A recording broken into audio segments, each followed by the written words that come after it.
Welcome to an all-new episode of Flag to Flag Media Live. Flag to Flag Media Live is your go-to source for racing content at all levels.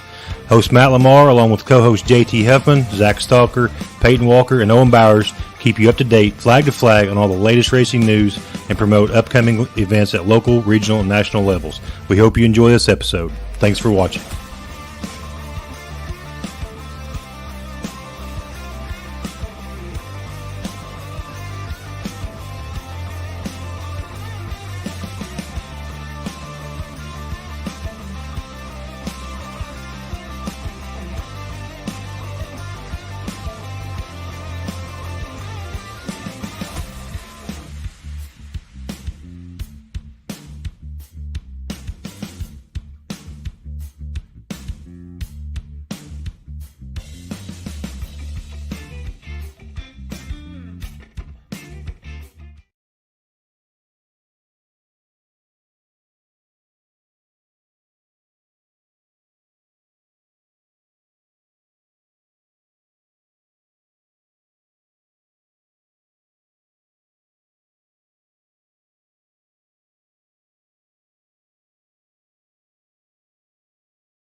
I think. Hold on to it down here. You got it? You got it? Good.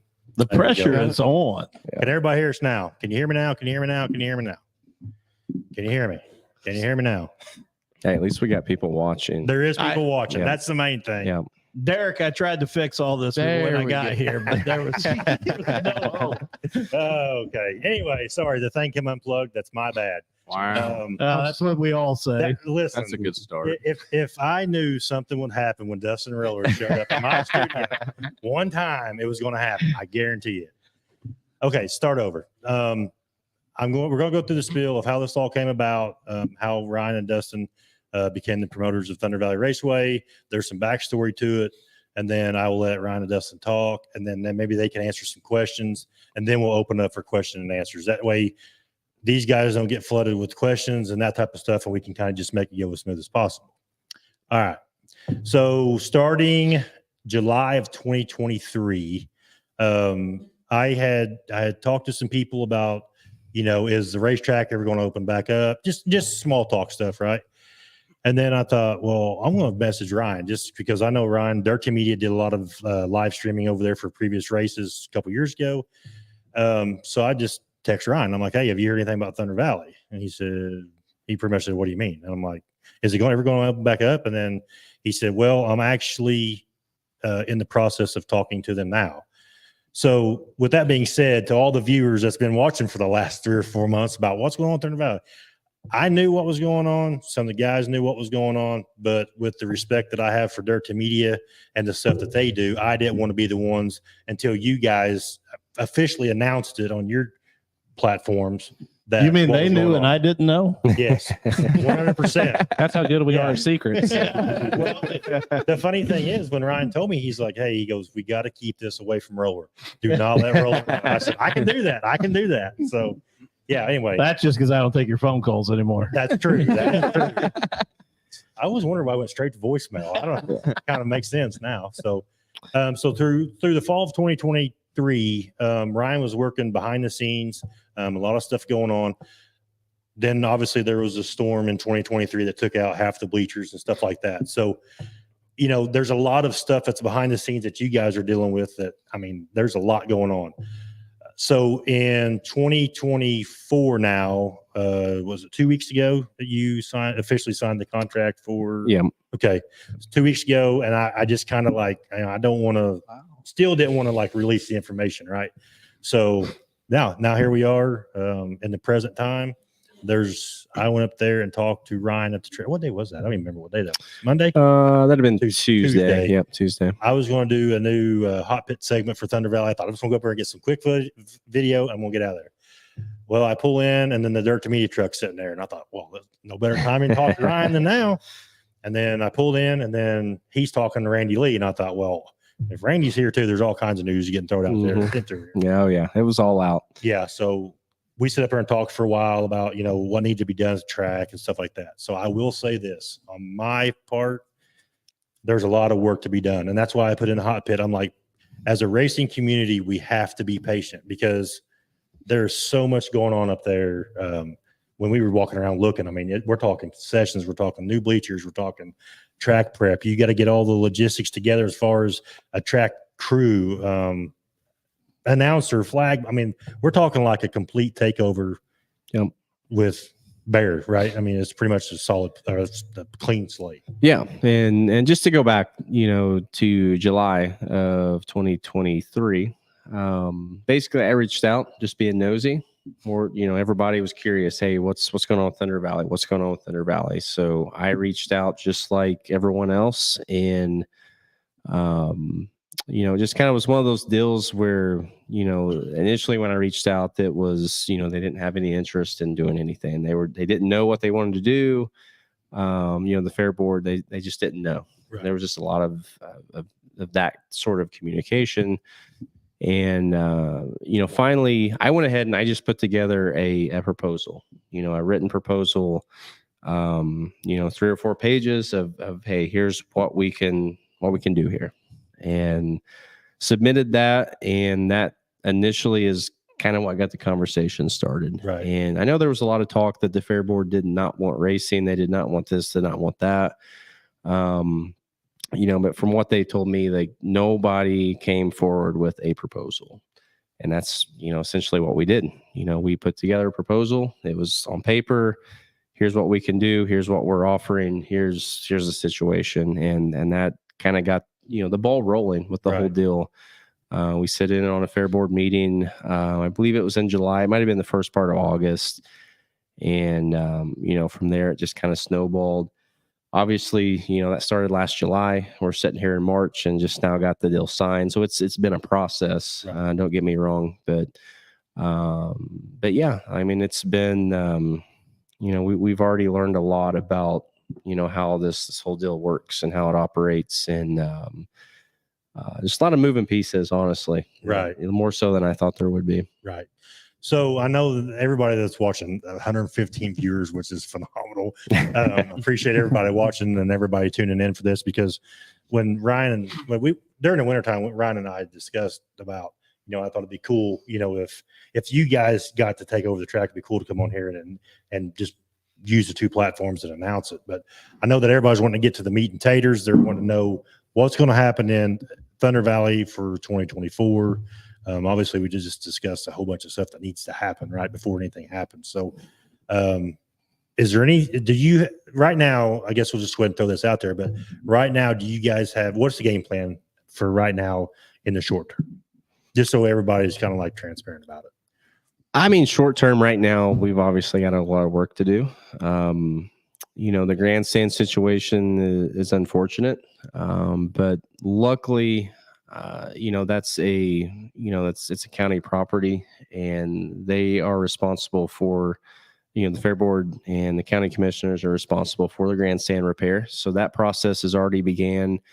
You know, they've got most of the damaged grandstands removed, and they They ordered all the material that's needed to replace and fix everything that was ordered in January. We're still, facing, supply chain issues for whatever reason. Right. It's, I thought we were kind of past that, since COVID's not a thing anymore, but it's still, there's 4 still, years later, we still have supply chain there's still issues. supply chain issues. And, but good news is like, it's all in process and it's all being taken care of.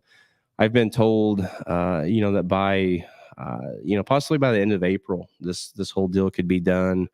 But it also could stretch into May, even June. And there's a lot of unknowns, and that's why we are, just kind of taking things a step at a time. We're not going to rush into this still.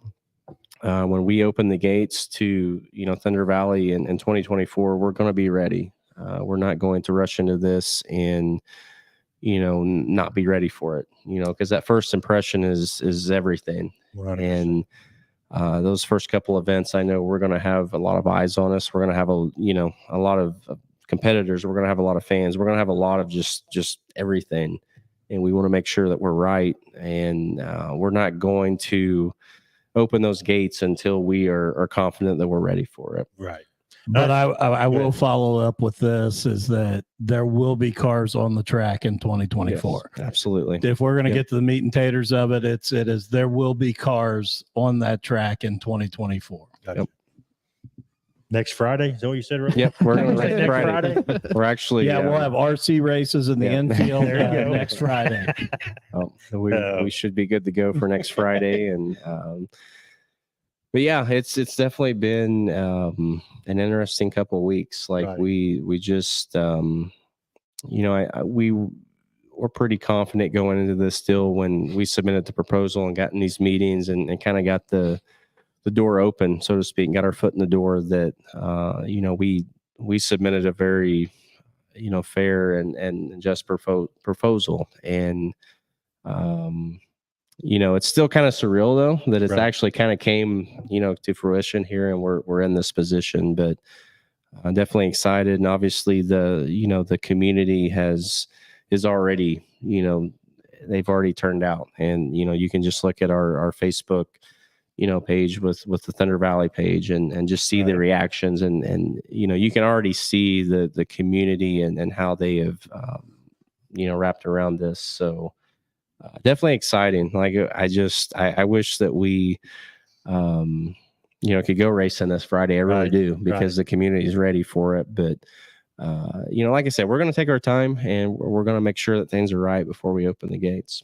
I do want to touch a little bit on that, because you and I had the conversation up there on Tuesday about about the community support and that type of stuff. And as much as it's going to take to make this happen for everybody, I do want to throw out too that, like, if anybody has like any businesses, so to speak, that, because we talked about, bringing back the banners on the backstretch for advertisements and stuff like that. I mean, if anybody has a business that you're willing to do that, I mean, I kind of wanted to throw that out there, because, it could take a small army to get this thing, obviously you guys are running the ship, but, any help, obviously it would be a benefit. Absolutely. And I think the important thing to talk about there is, this, we're calling this a revival. Mm-hmm. And, the track has laid dormant for 2 years. And I think it's vital that it's not just we throw cars back on the track. It's that we truly revive this place.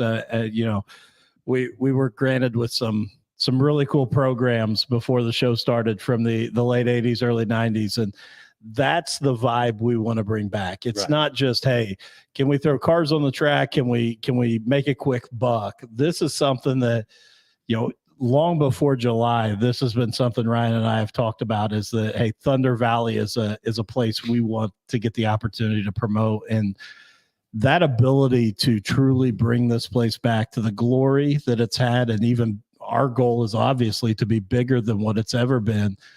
It's going to take time. Right. And so, to really get it back there and get businesses, if we've got a business that wants to sponsor, we want to make sure that we're giving them something back in return. So be patient with us, but it's going to be really fun once we're able to hit full gear. Right. It makes, and that's perfect point there. I mean, it's going to take a community, but also too, you'd love to see it get back to the point of, okay, where we're going to park all these these trailers and haulers.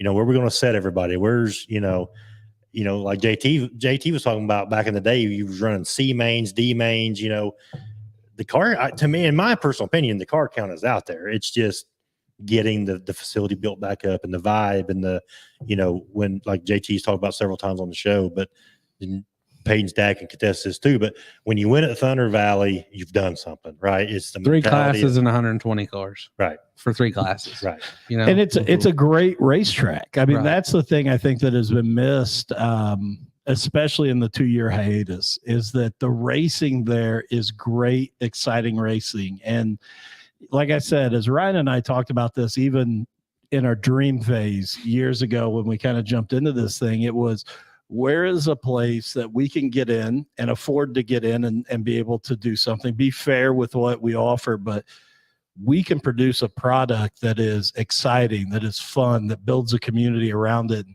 And that's Thunder Valley. I mean, it's like you guys have already said, you look at the response tonight, you look at the response to the announcement. Yeah. This is a place that produces exciting, fun racing on a weekly basis. Right.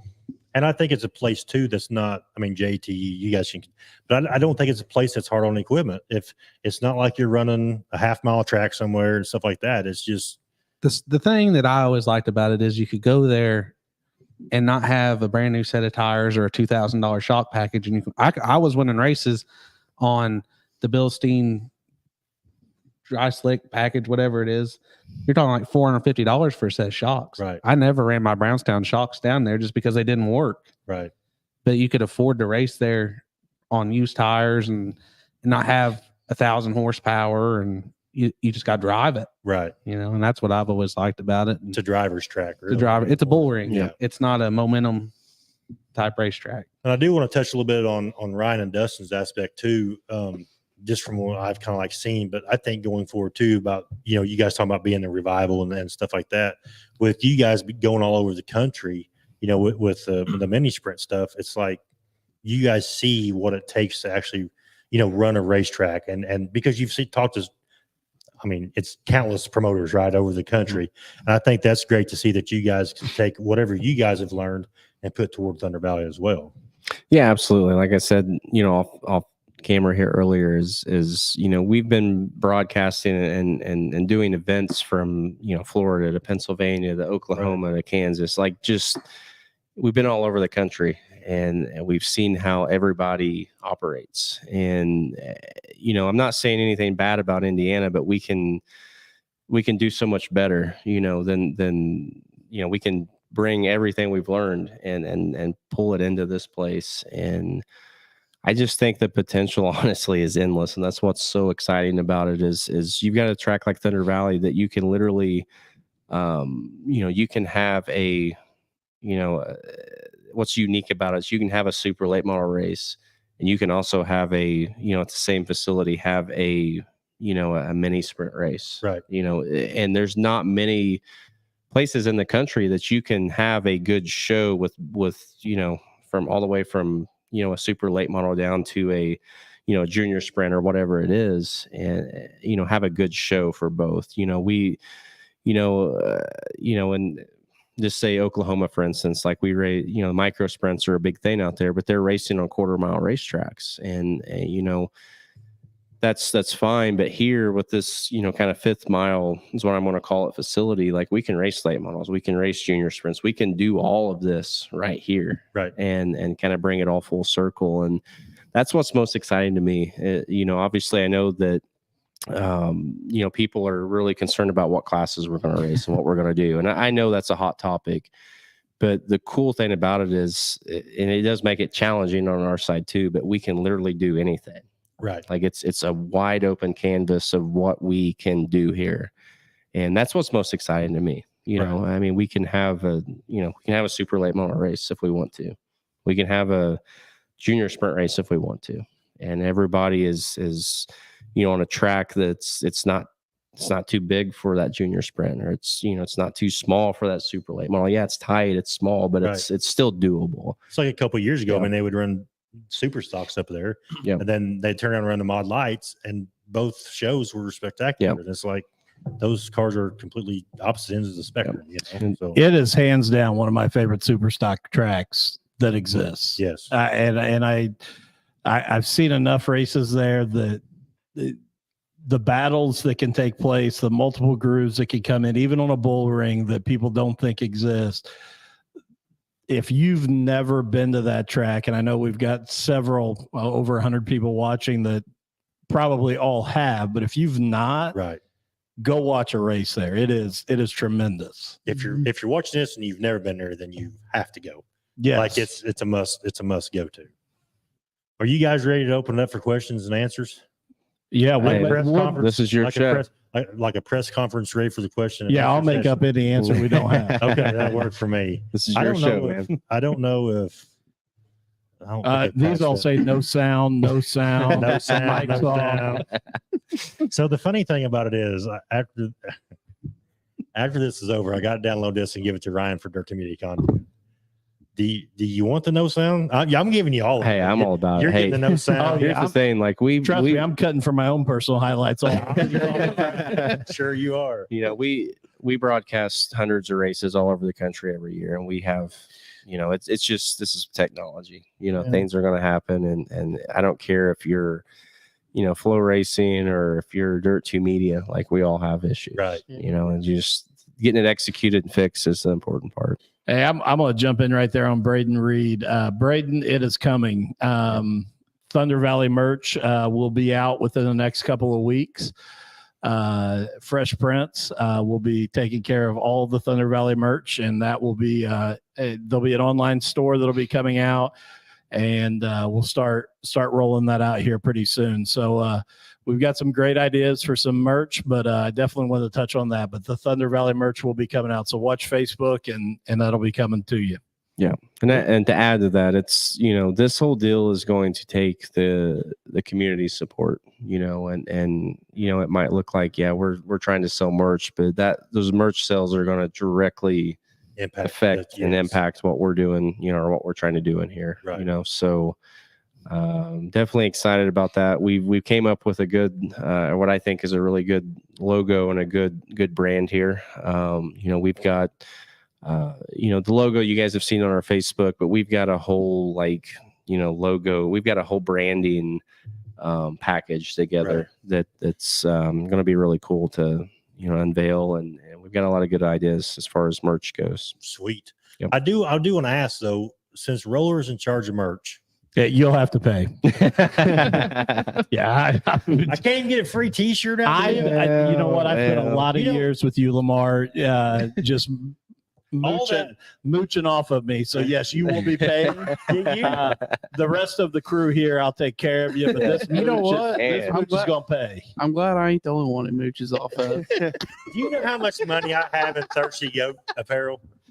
Well, none, because I've given it to you. No, a ton. I broke the bank buying Thirsty Goat apparel. Well, the bank must have been small. It was. It was. I'm his banker. His bank's small. Okay, so I want to get the question and answer session started, but this is, like Ryan said, this has been the hottest topic since Ryan announced, and let's just go ahead and throw it out there and let Ryan and Dustin talk about it, because I know right now to this moment, there's not, after this show is over with, I can guarantee you 100%, there's not going to be a list of classes they're running. But I want to go ahead and let them explain what's going on with the classes at Thunder Valley. That way everybody can kind of get a detail of what's going on. Yeah, and obviously that is the hottest topic right now. You know, the answer to that, I know that, you know, people who have paid attention to Dirt 2 Media in the past, let's say 2 years, obviously we've been very heavy on the micro sprint and the open wheel and the sprint car type content. You know, that's with reason. You know, we've had to kind of migrate to what our business, you know, that's where the business is headed. Like I would love to be, you know, 30 minutes from home every night. Like I live in Seymour, so I would love to be 30 minutes from home every night and doing this content, and, you know, but it's just not, you know, the Dirt 2 Media side of the business has, you know, really seen a lot of traction on the national level on, you know, the micro sprint category. Right. So, you know, I've seen the messages, I've seen the comments that we're just going to be a sprint car track. We're just going to be a micro sprint track, whatever. That's not the case at all. We are going to have, we are going to have micro sprints. We're going to have mini sprints. We're going to have TQs. We're going to do all this stuff, but that's not going to be the focus of Thunder Valley. It's just not. We've just strictly done that, for our business on the streaming side, because that's what's, been paying the bills, honestly. We've had we've got a lot of great supporters here in this area with Brownstown and what we've done in Thunder Valley in the past, and even Twin Cities in the past. And we've got, a good local following, but it's just not, to be, quite honest, it's just not paid the bills and not drove the business like, the national level of micro sprint racing has. Right. So there is going to be a mixture there. I'm not, obviously we made the post the other day. What classes should we run? What should we do? Obviously, everybody's seen the outcome there, and we're not numb to that. That's what, that's where our heads are at. That's what we're going to do. To answer that question directly though, we're going to cater to the local community as much as absolutely possible. I want to have, the Hornets, the Crown Vics, the Pure Stocks, the Super Stocks, all this stuff. Like we've got to have, that core group of, racers here, because that's what we've got in this area. But we're also going to think outside the box, and we're going to do more than just that. We can't just limit ourselves to any, we're not going to limit ourselves in that regard either. So with that though, we can't race, 12 classes in a night too. So we're going to have to figure out, what the, how we alternate, how we set this schedule. For 2024, obviously you just literally getting started in this in March. We're behind the 8 ball when it comes to putting the schedule together. We are, and we're not going to, like we mentioned earlier, we're not going to rush into anything. I'm not going to say that the first event of the season is not a micro sprint race. I don't know at this point. Right. We've got, we run a micro sprint series that travels through, the Midwest, and we do have them already on the schedule for 3 races this year at Thunder Valley.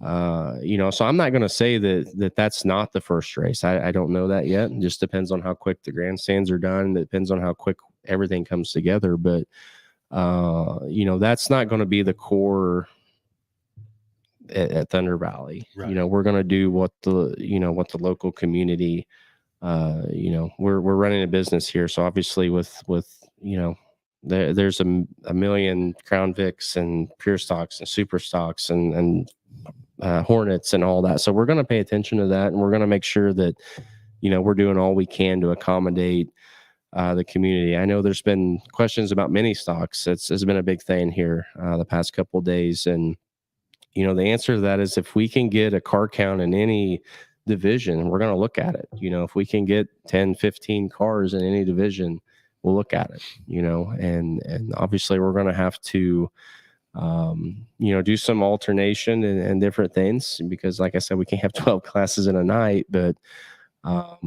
we want to provide a platform for all of our local racers to be able to thrive on.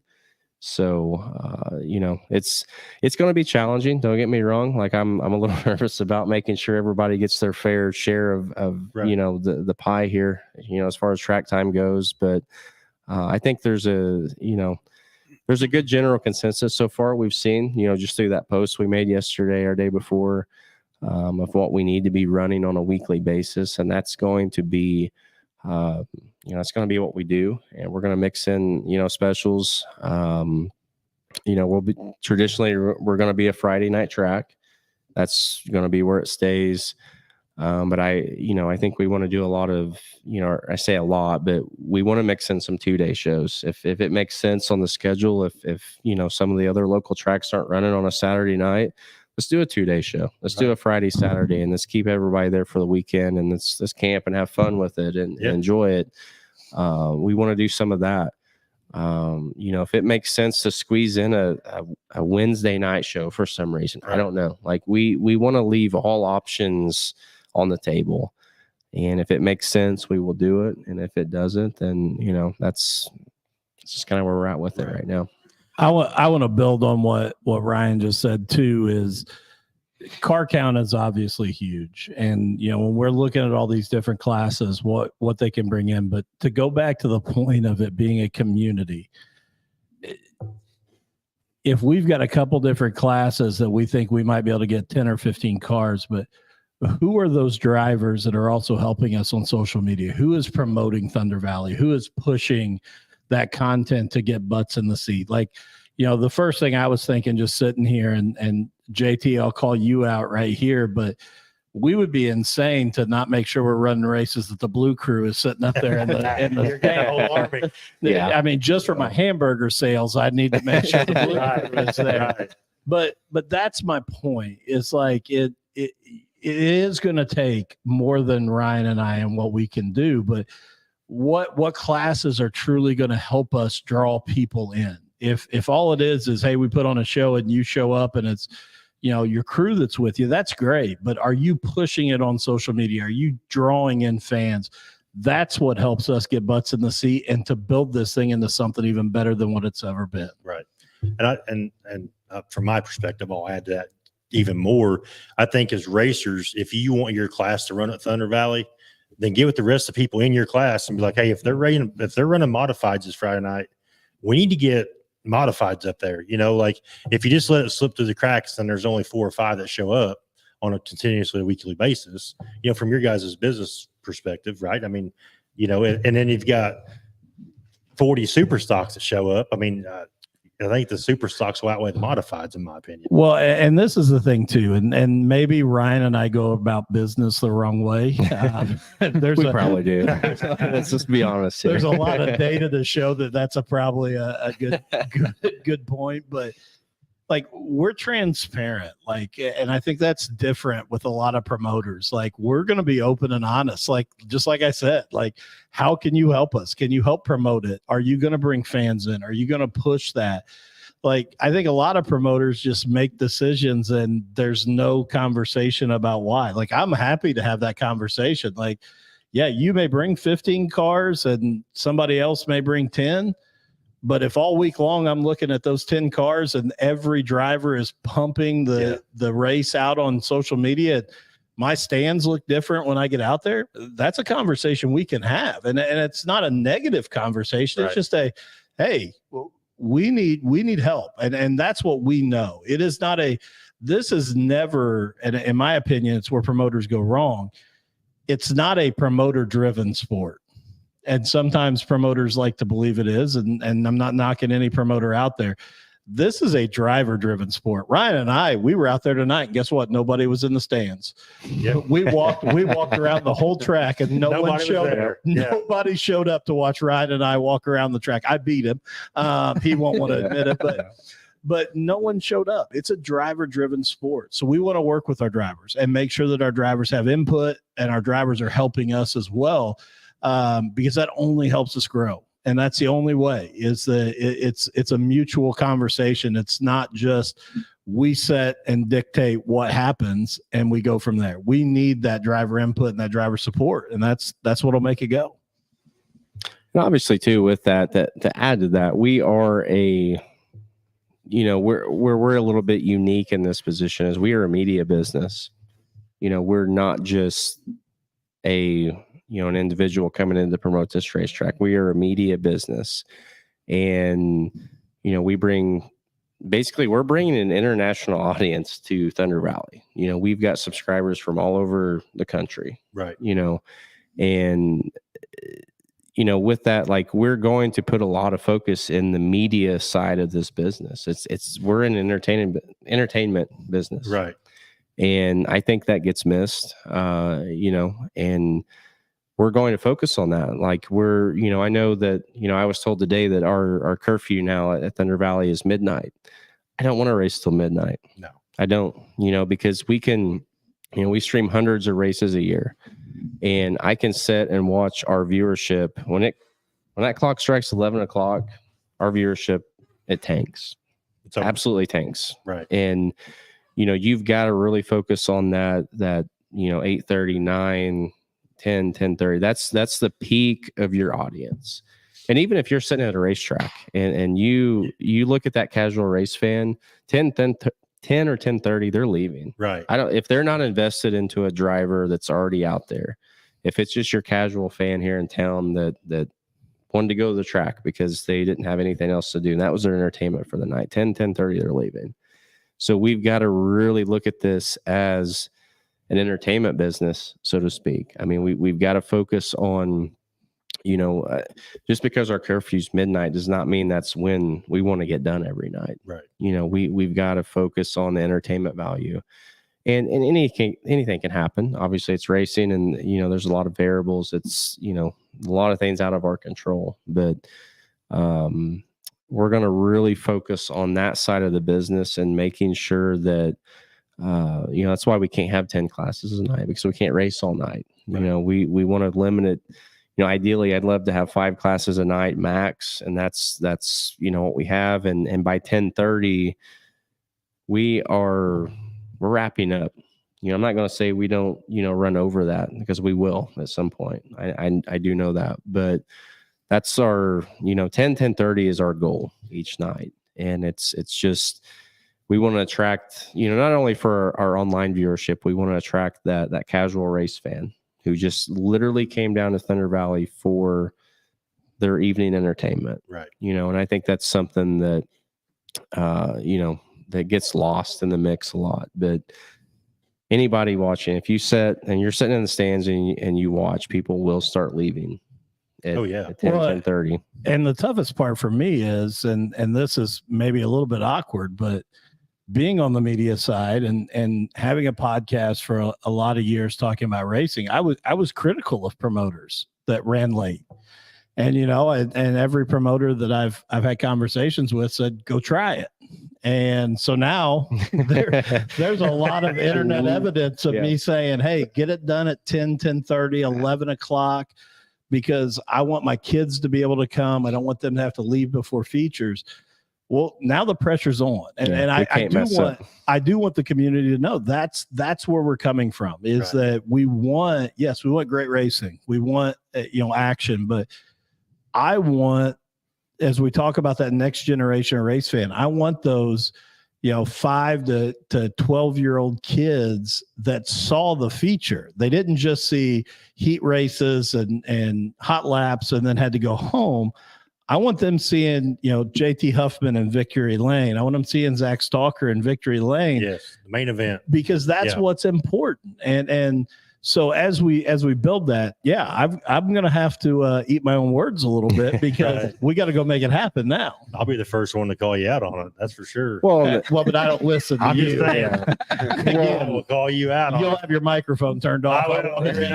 No volume. And the thing I will say about this is it's, anybody sitting here watching this can say it's all easier said than done. It really is. Right. And we can sit here and have the perfect game plan. We can have this all, in our minds exactly how it needs to go. And we know that it's likely in most cases not going to go that way. Right.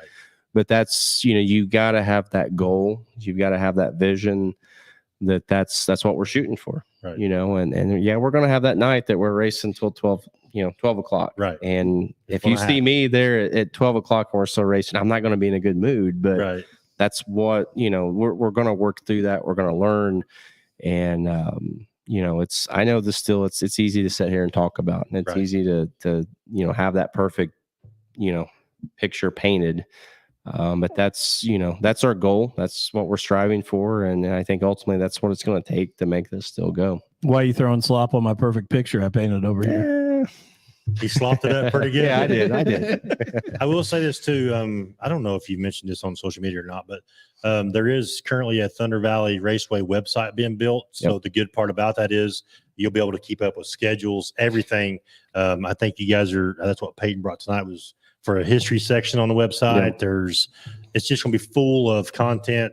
Everything that about Thunder Valley Raceway will be on the website. No, and even on that, I know one thing that Ryan and I talked when we were at the track tonight, and shout out to you guys for the Hall of Fame that you guys started 2 years ago, I believe. And the board that's up right now is great. That's on the concession stand, but we're planning to do something much bigger, and don't know exactly where I'm going to fit that in and where we're going to do, but we would love, and this goes out to those people that are connected to those Hall of Famers that you've put in right now. Send us pictures, send us things, because we want to build a actual sign that includes some pictures, some throwbacks, to truly build that idea of that Hall of Fame, and even add to what you guys have built there. So if people have that, definitely get it out to us, because I think that is a huge jumping off point for us, is Right. that Hall of Fame that you guys have started. And I think too, JT and I have discussed this, and we were going to discuss it with you guys. We'll just discuss it right now. Oh, you're going to duct us right now? That's fine. yeah, that's fine. We can do it tonight. Yeah, that's fine. We've inducted 2 classes, the 2022 class and 2023 class. What we're hoping for, I don't know if we'll get it done in 2024 just because of the logistics, the way things are going. But for we sure, were going to in try to do it before the 2025, fair was my goal. Yeah. So at this time before the fair. But thank you for building on it. yes, First No, off. and we want something that, again, draws people to it. right. And that's, and again, I should have made it a surprise, but it's something that I think Thunder Valley is missing, because Yes. the history there is way bigger than what I think the casual race fan understands. Right. And we truly want to make that important. And like I said, I won my first race there tonight. I beat Ryan around there. So just as we're looking at Hall of Fame applications, Undefeated. undefeated. My first race, I won. So But he does have a track championship. I wanna do. throw that I out do. there. well, this I'm just throwing it out there. this was the foot race series, and Oh, we're okay. done. But no, it is important, and it's something that we want to truly make special. So, we definitely want to work with you guys and continue to build that. And so, again, any photos, any information, we want to build something that's really special, that continues to grow and continues to honor those guys. That's awesome. One thing we would like to do is No, You know, we're not putting your picture anywhere, Lamar. we're going to put it everywhere up there. We've done it in-house for the last 2 years, but we would love to get it moved to the track, to where on the schedule there's a Hall of Fame night, Yes. and these people that are being inducted, we're actually at the track, and they get inducted 100%. at the Yeah. track. So And that's that's in the definitely works. on our priority list, Yeah. honestly. That's the thing. Like, there is history out there of Thunder Valley, and certain people do have more knowledge about it, but it needs to be, in my opinion, it's just not documented well. I want to be able to look back and who won the mini stock track championship in 1995. right. I don't have any clue, but we would love to build that out on our website, where if you get on our website, you can see who won the mini stock track championship in 1995. And that's just something that, it's not hard to put together. It's just not been put together at this point. And I think that's super important. And honestly, even me, just, kind of an outsider looking in, there's more history of this place than I even realized. Right. Like, I mean, I've been around Thunder Valley since 2008, but that's not even a drop in the bucket to what the true history of this place is. So we want to make sure that that's documented. I think that's important. And like, it's just Can I flip the script here just a little bit? I know we're trying to get into the question and answer You go session, ahead. but I'm just going to take over, because Go ahead. I saw you couldn't even get the mics turned Yeah, on. that's fine. Go right ahead. I'm just going to go back to my old days. That's fine. No, I'm used to it. Go ahead. no, I would like to throw something to you guys and just say, like, as drivers that have ran Thunder Valley, and I know how important it is to you guys. What are the things that you guys want to see? So before we even go to the fan questions, I want to go to you drivers and say, what excites you about this opportunity? What do you want to see? What would you want us to know as first time promoters? Like I said before, I like the affordable side of it. Draws, you still get your high end super stock guys. They're going to come. Your high end modified guys, like Jordan Weaver came down. Zach, and I'm not saying those guys are better than anybody, but those guys are top level, good as you can get. 100%. But then you also draw these guys, at the time when I first started racing there, I was one of the low tier guys, and to get those guys going, to even have a chance to go be competitive at Brownstown is crazy. You look at the guys that started like Devin Gilpin, or Dwayne Brown. You're talking about guys that's won anything and everything that started there. So to see, the young generation take off, we ran mini stocks at an early age. They had the 16 and under class forever up there, but there was, every class there had kids under 20 years old, racing. So I think it's an important thing to get your feet there. And that place teaches you so many good habits that you can use everywhere else, but you can be competitive for that low budget and little experience really fast there, and the way that a driver can connect to the fans there is crazy. Every week I have enough people. I'm very blessed with the crew that I have, but I'm just in the way after the car comes off the track for the heat race. Between Bo, my dad, Chuck, Megan, they're all doing stuff. So it's important as a driver to make that trip to the grandstands, and don't come in from the top. You need to come in from the bottom and meet everybody as you go. And that's what Thunder Valley's always been. When I was a kid, we sat, towards the middle, and Richie Ballantyne walks by us, Dwayne Brown walks by us, and they don't just walk by. That driver connection that you get at Thunder Valley is different than Brownstown. Mm-hmm. It doesn't matter if you're in a mini stock or a Hornet or you're driving a super late model or modify. When you walk in that grandstand in a fire suit, that kid doesn't give two craps what kind of car you're driving. It's the biggest deal in the world. Right. But the connection that you get there with the drivers signing autographs and taking time out of their day. And when I was a kid, they would all line up outside the pits with their trucks and trailers and line up and go get paid at the shack. I would walk down that road getting as many autographs as and it might be, I might get the same autograph 3 or 4 weeks in a row. That didn't matter to me, So I think the aspect of the driver fans there is just completely different. When you go, and I'm not saying Brownstown and Bloomington and Paragon don't have that, but I felt when I was a kid at Thunder Valley, it was different. It's small. It hit and I don't mean small in a bad way. Right. It is very intimate, and coming from the music side, like I love going to concerts. I always want to go watch somebody at a much smaller venue because I feel like there's a bigger connection. That's what I think you're talking about as you walk up there. Yes. I don't feel like I'm yelling from the other corner at a driver I like. I can actually have a conversation with that driver. Right. Yeah. And the rivalries there, second to none, but back in the day, you had Jeff Roll and Peyton's dad and my Uncle Bud, some of the best race car drivers in the nation, Rodney Bruce. And that rivalry, when you walk, for me, for example, and I'm not even close, I'm not trying to compare myself to those guys because I'm nothing like those guys. But me and Travis Howe had a fling for 2 years. And we didn't really care for each other, necessarily. And we're buddies now. It's all good. But when you walk in the grandstands, there's a blue side and there's a red side. That's just cool. Whether you're going to a basketball game, a football game, a baseball game, you don't see that a whole lot in racing. But everybody there knew which side they was on. Lee Hobbs and Baker. You didn't like both of them.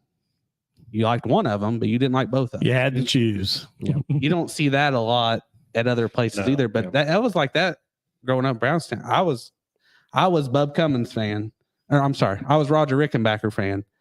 And I did not cheer for Bub Cummins. Now Bub Cummins builds my motors, but at the time I could not stand Bub Cummins. And you didn't know why. And I didn't know why. Because but Roger Rickenbacker was my guy, and it didn't matter. And my Uncle Buddy was racing against Jeremy Helton. I did not like Jeremy Helton because my uncle, he was trying to beat my Uncle Buddy every week, And that's just weird there. It's different there. It hits different. Yeah.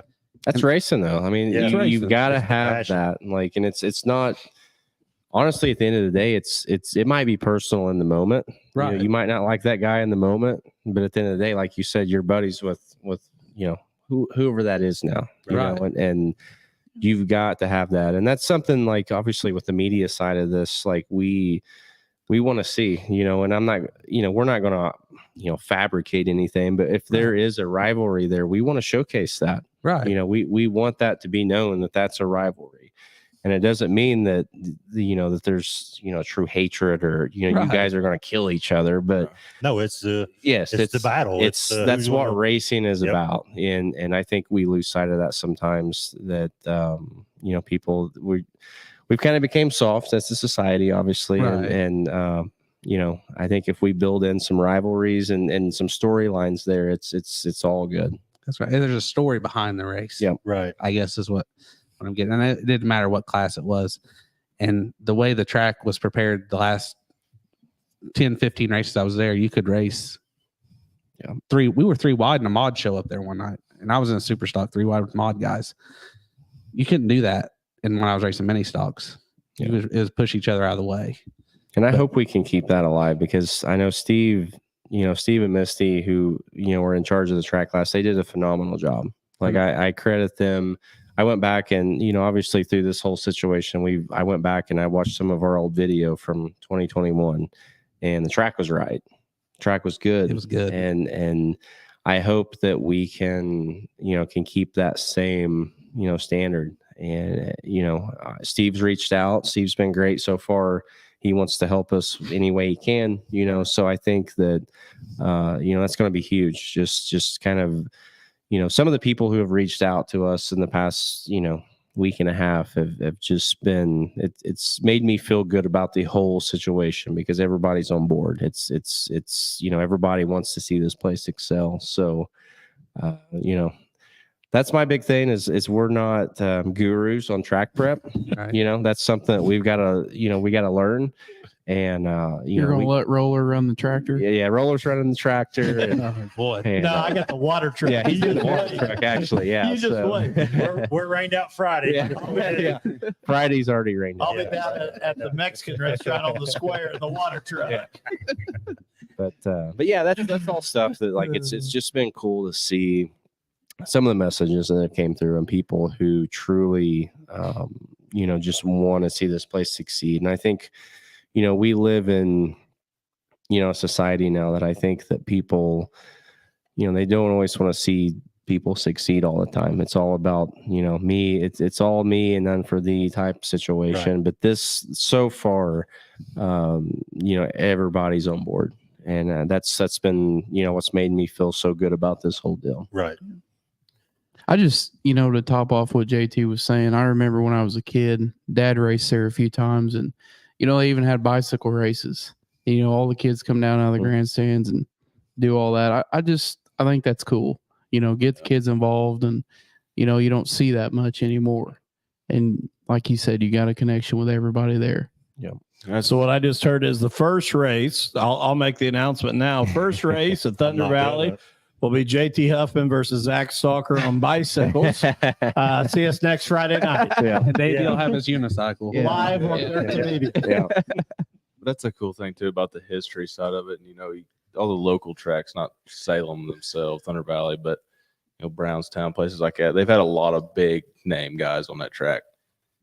And yes, I want to win every time I go to Brownstown, but I want to stand in victory lane at Thunder Valley, just like Dad did, 25, 30 years ago. I think that's more special to me Right. than, and I can bet you 90% of the people that are watching that are racers, their dads, grandpas, whoever, have got them into racing, and more than likely took them to Thunder Valley for their first race. Right. If I had to take a guess. Yep. So Yeah. it's just cool that it's opening back up and where I grew up at. There's a lot more meaning there than just Yeah. money, checks, whatever. Yeah. It's Well, that's why, going back to the, the whole history side, where we want these pictures and stats and all this, like, we want to preserve that. There's certain people in the community that know, I go back just to the 1995 mini stock. There's somebody knows who won the 1995 mini stock It was track Jeff Roll, I champion. think. Yeah, I have no There we clue. go. There's our historian. But that's what needs to be, you need to have documented, because that is a special memory to, a family and a group of people. So I was actually looking through here to see if somebody said who won the 95 main stock track championship. man, we got a lot of questions. It looks There's like. a lot. Yeah. All right. I didn't mean to take so much time. No, No, you're it's all good. right. I'm just extremely grateful that you I guys did- even took time to take the track over. It's 'cause it- normal. well, you normally it could've- talk for us anyway, so we're kind of used to that. But I also want to say thank you to you guys and Yep. and Matt and gosh, I'm gonna actually It's kind of voices. time out to you guys. Yeah, them, not no, me. but like There's a past here, guys. In case you, Yeah. you guys haven't put it two and two Yeah. together. There's a past. Here. yeah, the talk about rivalries. He ate all my little Debbie's. I did. But no, I want to say to you guys as drivers, like I appreciate you guys giving us that, and that's what we want to continue, that open conversation, because it's important to us. And again, Ryan has a track championship. I've never sat in the seat. I've sat in the seat of a fan. I've sat in the seat of a media member. I've never sat in the driver's seat. So we want to make this truly an all-inclusive experience for somebody. And to hear you guys say those things is important to us. And we appreciate the support. And I will even give Matt credit. We truly do appreciate Thanks, the Roller. support of Flag to Flag Media and what you guys are doing. And we are really excited about this. I mean, it probably sounds a little goofy, but if people would have seen Ryan and I walking around the track tonight, it was like giddy, like, hey, this is what we've talked about, and we're now walking around a racetrack we're going to promote races at. And that's exciting to us, because Right. we've been on the other side. We've been just live streaming it. We've been there to watch races, but to think, hey, we're the guys that are going to get the opportunity to promote this and make this something special. That's a whole nother feeling. I don't know what it feels like to stand in victory lane, but I can tell you that it probably compares to what I felt today getting out of his truck and walking around Thunder Valley thinking, we're the next guys that are going to promote this racetrack. So that, to hear you guys say the things you did, really mean a lot to me. And I will say to whoever's watching, just real quick, this show was not going to end at 9:00. So we've got 125 viewers watching. We're rolling. We're not shutting her down. Yeah. So as long as you guys will keep watching, we're going to keep going. We're So So you getting- got extra little Debbie's back there? I got little Debbie's. I know for a fact Roller's cooler is not empty. I guarantee you that. So we're going to keep going. Like I said, I just didn't want everybody to think, because normally we go an hour on our normal show. We kind of This is- anticipated that tonight This is would. different, right, Ryan? We've Yeah. already discussed Yeah. it. So Yeah. So yeah, I think we can jump into some. let's talk about comments here. Michael Kramer's question here, because I know this will be a hot topic Yep. too. Can a backstretch grandstand be added? So, quick answer to that is no. But one thing that I do want to add, and obviously I've got to get it cleared by insurance and just there's some logistics to it, is I do want to get a viewing platform. Kind of, I don't know the best way to explain it, but basically where the cars pull on the lineup chute, there's that area to the right there, basically, that there's there's like some concrete barriers that people stand at and watch the races. That's kind of going to be our tech area. But I'm wanting to get, like, let's say a shipping container type situation that we use for storage, and I want to put a viewing platform on top of that shipping container that's going to allow people to be able to see the track better. That's kind of the plan right now. It's kind of hard to add an actual grandstands, just because they've got the the 4-H horse arena on the backstretch there, so that makes it challenging. But we are going to try to add some sort of viewing platform of some sort in that turn 2 area, so guys can see the whole track. You guys see something too that you guys want to? Matt Reich says, will the races still potentially be on Friday nights? The answer Yep. to that is yes. Yep, we will traditionally stick to Friday nights. We will have some specials from time to time. I'm a big fan of 2 days if we run a Friday Saturday type deal, if schedules make sense. There's certain instances where we're going to have a weeknight special of some sort, if it makes sense. We're going to look at all options, but traditionally on a weekly level, we will race on Friday nights. Gotcha. Owen Bowers, you do not get a question tonight. I'm sorry. I would We will- like to announce, I see Kyle Alt's watching. He will be singing the national anthem every Friday night. That's late breaking news, ain't it? Really appreciate Kyle Yes, stepping offering to sing the national anthem for us. I was glad to see Well, him do that. If we run weekly supers, we are going to tire test weekly. So I'll just tell you that from the There you get-go. go. So Hey, tire we're not test. talking about that this week. That's next week. Yeah. Grant said, will there still be free live streaming like there was before, or will it cost? You know, there's going to be a cost factor to it. Yeah, we'll be on our monthly subscription.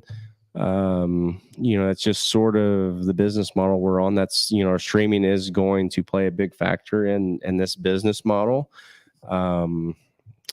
You know, I know we're going to get some pushback on that, but that's just kind of where we're at with it. You Right. know, we're on a you know, $32.99 monthly subscription, and the streaming for all events for Thunder Valley will be on that subscription.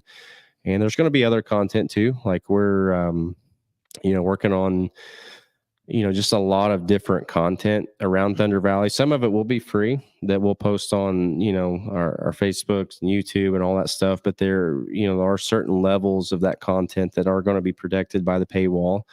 You know, I know that's, you know, that gets touchy with people, but that's just kind of our business model. And, you know, streaming has, you know, built our business, and you know, it's just, I know that I understand, you know, people, there's so many different streaming options out there. And I know it's, you know, people like, you know, if it's not on Flow or it's not on Dirt Vision, people don't watch it. You know, we get those comments all the time, but, you know, that's just sort of, that's just part of the business model, and we just got to work through it. And I'm going to go back here just for the sake of transparency.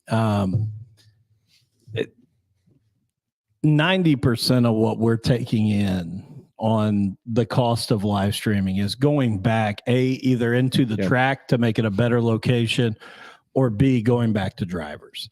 Yep. Like that's like Ryan and I don't have a vacation home right now. It's the press box at Thunder Valley Speedway Raceway. That might be our house here pretty soon. Yeah. Depending on how this year goes, Ryan and I may be staying at the. You guys might be doing a lot of foot races up there. Yeah. But I mean that as much as I joke, I mean that wholeheartedly. I think sometimes that, you know, and I think that's where we're in a unique position.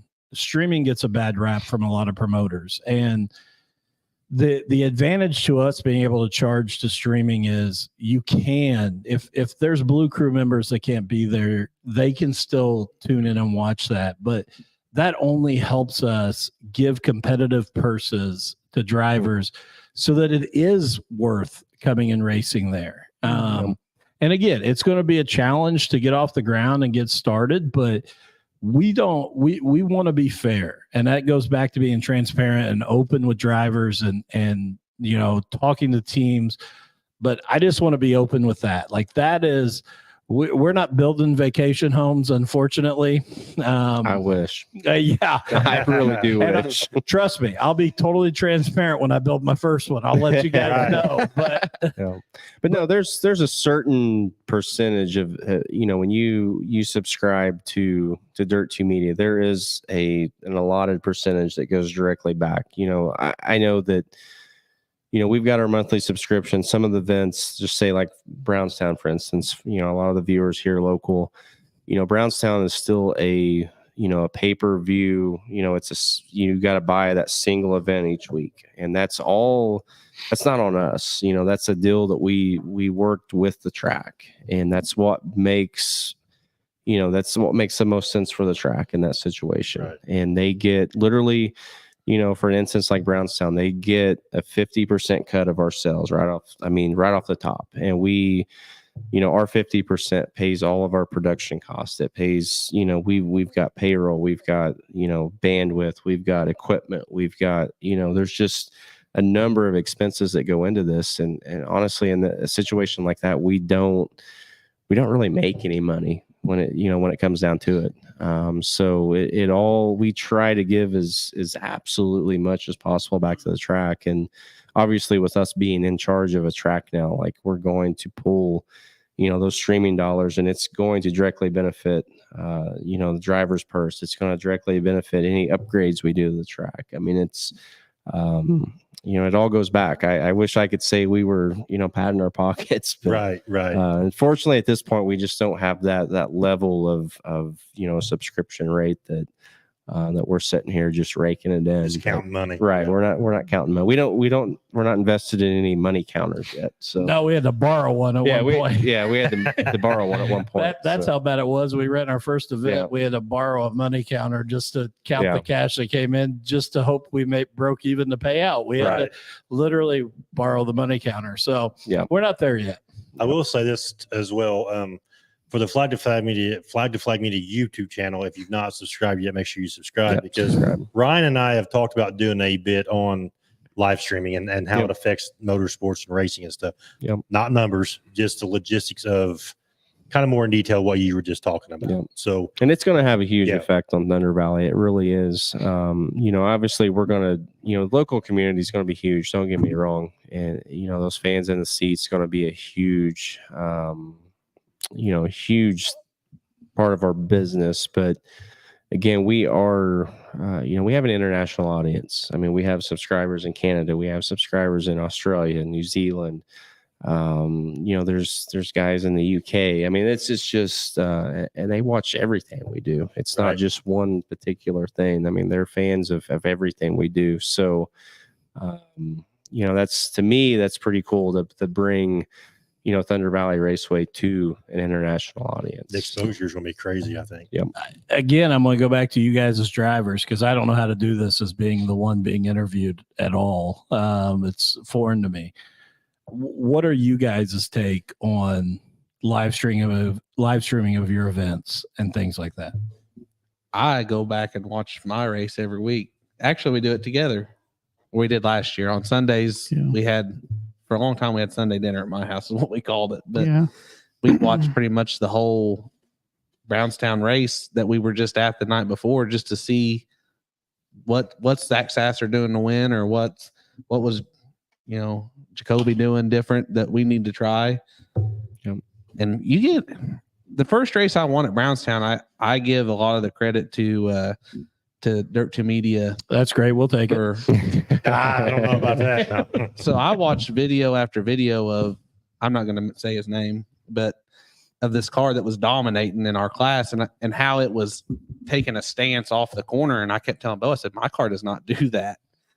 But the coverage is so good that you guys have. You could see it in the video. We could slow it down, and you could see what the car was doing off the corner. And we finally got mine to do that, and we won that next week.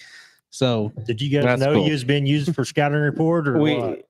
Honestly, yes, like that's we get that a lot. That's really cool. I mean, honestly, like that's at the end of the day, that's that For all the complaints we get, that Yeah. makes it all work. the stories like that, and with our micro sprint stuff, we've actually I've had promoters come to me and say, hey, you have helped increase our car count. Right. Because people have from 2 hours away have seen our racetrack now. Like they've seen it, and they'll come race at it because they know what they're getting. So it's a huge tool, and I know that it's always a hot topic of affecting the asses in the seats, and I understand that. But I can tell you from now a promoter's standpoint, like we will have live streaming every event. And I don't want to promise it or anything, but I'm not going to say that we don't even have some free live streams just because it's a huge tool, and we're going to use it to our advantage. Yep. I think it's cool that, for instance, I went to Brownstown, Illinois this year and raced, and my whole family obviously wasn't able to go, and they were able to watch it at home. So, I mean, you still get the money to watch it. Yep. They're not in the stand, but they paid to watch that, and Yep. and they don't have to drive all the way there, and they can turn the TV off and go to bed, and Yep. you still made some of You it. got something out. Yeah, of you it, got something out of it, and they did too. So And I think and this is why I wanted to ask you guys that. I think from us trying to help promote you guys as drivers, again, going back to the best storylines we can create only help us. we need that to help promote you guys. That's what creates the kid that maybe tuned in on a Friday night that had never heard of Thunder Valley, that watches a battle that says, hey, that's only 30, 40 minutes away. That's only an hour away. Dad, let's go next Friday night. I want to see these guys race. Right. And maybe you sell a t-shirt. Maybe you sell a hat. Like it, to me, that's what it's all about, is how do we get names out there even more than what we are right now? Yeah. I use you guys on my sponsor sheet too. I mean, and of course, I'm not saying that, I'm not fudging it a little bit, but I say I race on live stream every week. Yep. That, they might think that that's Speed Channel or Flow, but it really doesn't matter because I'm not lying. No, absolutely. And I can show them that video. Yep. Right then, pull it up. I have drivers reach out to us, almost on a weekly basis, and I tell them, I'm not going to give you guys our exact numbers. I'm just not. Like that's a, it's not that we don't want to be transparent, but I'm not going to give. It's a trade secret, right? It's kind of a trade secret. But KFC didn't give their recipe away, right? Exactly. But I can tell you guys that we have an international audience. We have thousands of subscribers. We have, I can tell you guys some base stuff that you guys need to be using for your advantage. I mean, it's just if you're not using that to your advantage, you're missing out. So, that's going to be a huge thing with Thunder Valley is we want to turn this into, content is going to be king. When it comes to Thunder Valley's success. And obviously we want the fans in the seat, but that's the content that we're going to create and it's going to attract the fans ultimately, from that, an hour to 2 hour standpoint. We want those fans to come into, not just, your local fans. So definitely use it. I'm going to throw it out there too. As we talk about content, my whole entry into this, and Matt, very similar for you, was being a fan in the stands and how do I do more?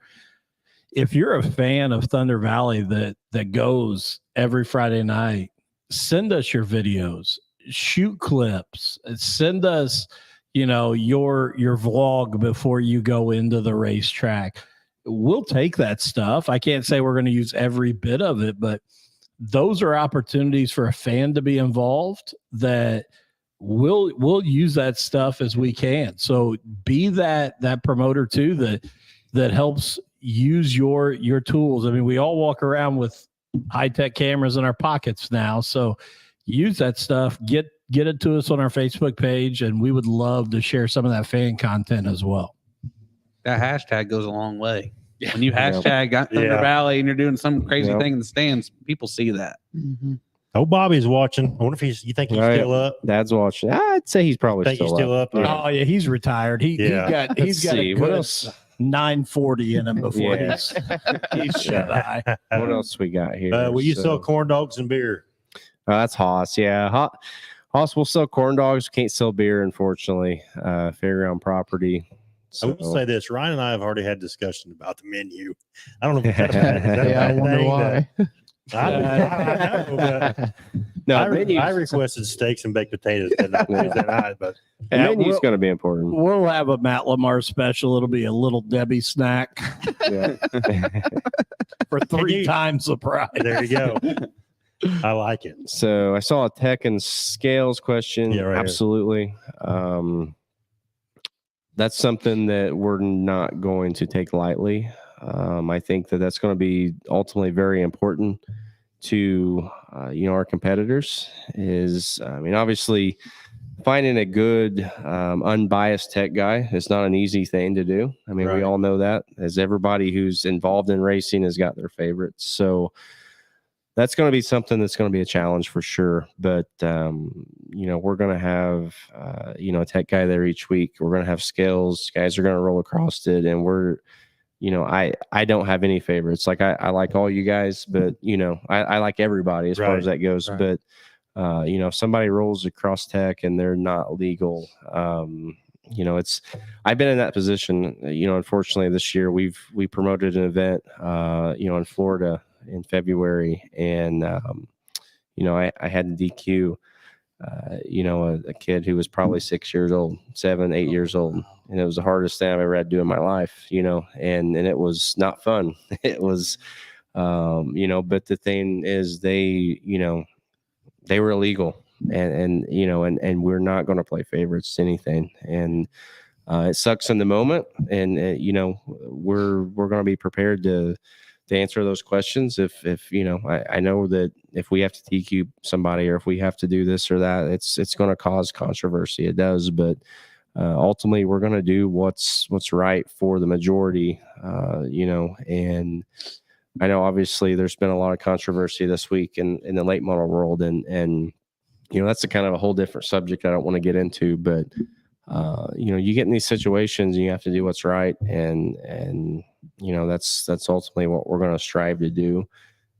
It's just a tough spot. The tech side of things is the least fun part of this whole situation. And I agree 100%. Yeah, I've been down that road. I mean, you guys know, and yeah. And honestly, like, I think there's such a thing right now where track promoters are, well, we don't want to run anybody off. We don't want to do this. We don't want to do that. And I get that. Trust me, I do.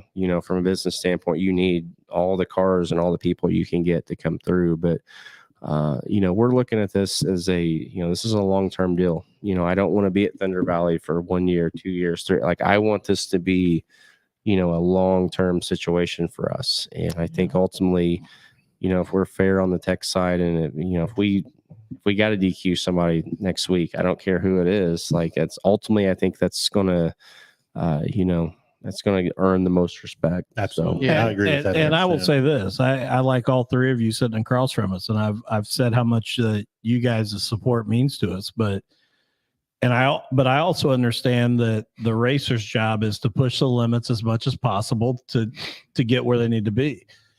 If we got to DQ you on a Friday night, it doesn't mean I hate you. I never want you back. It just means we got to hold this accountable. Right. yeah. And you guys may have to go back and go, all right, got me this week.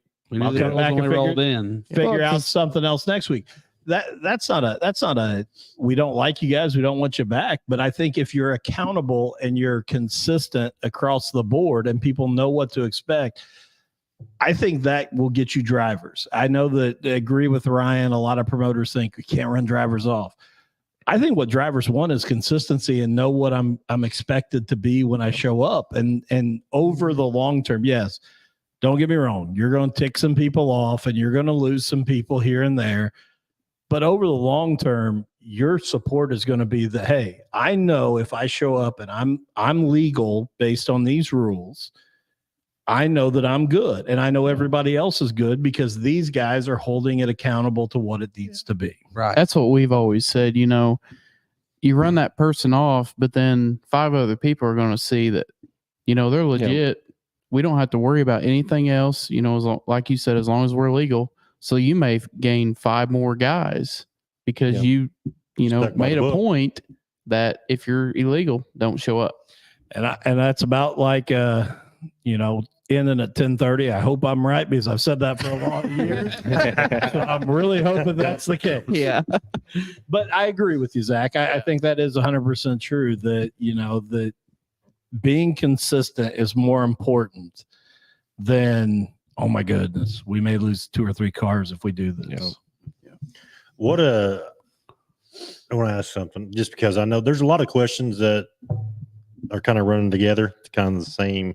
Like, when do I don't know. I know you guys don't know, but I'm just going to throw it out there anyway. But as far as like the rule book, what rules you're going to go by, I know schedules depending on what happens. When you guys can get on the track. Is there any time expectancy? Like, if I wasn't running right now, but I knew that there was going to be cars on the track in 2024, is there an expectation of a rule book being?